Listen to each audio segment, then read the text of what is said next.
us that it's very hard to give a semester, a course of a semester, in 4 hours or 3 hours.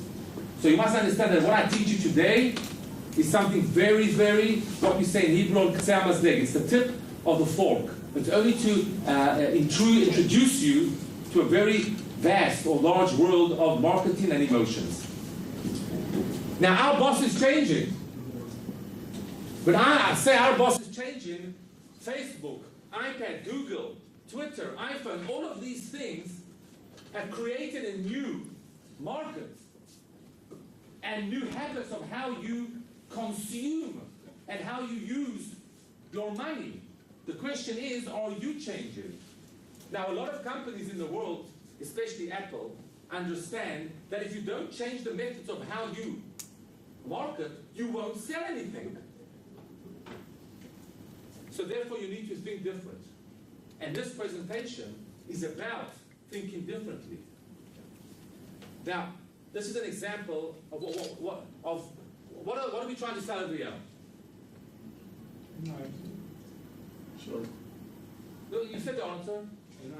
The Nike. Everybody identifies over here that on this is Maria Sharapova's ass got a slogan or a logo of Nike. Now, you don't need nothing more than that. This very small slogan, or in this case logo, is so strong and is so worldwide familiar that youngsters from Brazil or South America in the Tel Aviv University on the 31st of July 2011 can identify the product or the brand just by seeing the picture. This is what we call a very strong brand. And you will buy this brand and you will pay more money for this brand, although like most of the products, they're all manufactured in China and in Vietnam or in Korea. But you will pay more money for them. Why?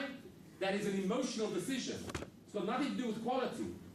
People will pay more money for brands like Mercedes, BMW, Volvo, Levi's. You will pay more money for those products, not because they're better, because emotionally, you think that they make you better. And Nike is one of them. So what I ask you today is to break out of those borders that you created in your lives and think differently. Everybody over here has habits. You get up in the morning, you brush your teeth, you eat, you go to university or college, or you go to work, you buy the same clothes usually, you eat the same restaurants. 20% you may change, but 80%, the Pareto, the 80% you do the same. You're doing the same every day. But today you have to think differently. Because if you think like you thought before you met me, you're not going to benefit from this anything. You have to think out of the box. You have to think creativity. You have to think exactly the opposite of what you're thinking right now. Because that's how things work. Now, for example, if I were to ask you, how many fingers are you? 5. How many are you? 5. 5. 4. How many are you? What about these over here? You were looking over here because I said like this, how many? I made you look where I wanted you to look. Most of the people said 5 because they thought I was trying to play clever. 1, 2, 3, 4, 5. The right answer is 4. I was pointing 4. But when I went like this, I took your eyes to look over here. I made you look at what I wanted you to look.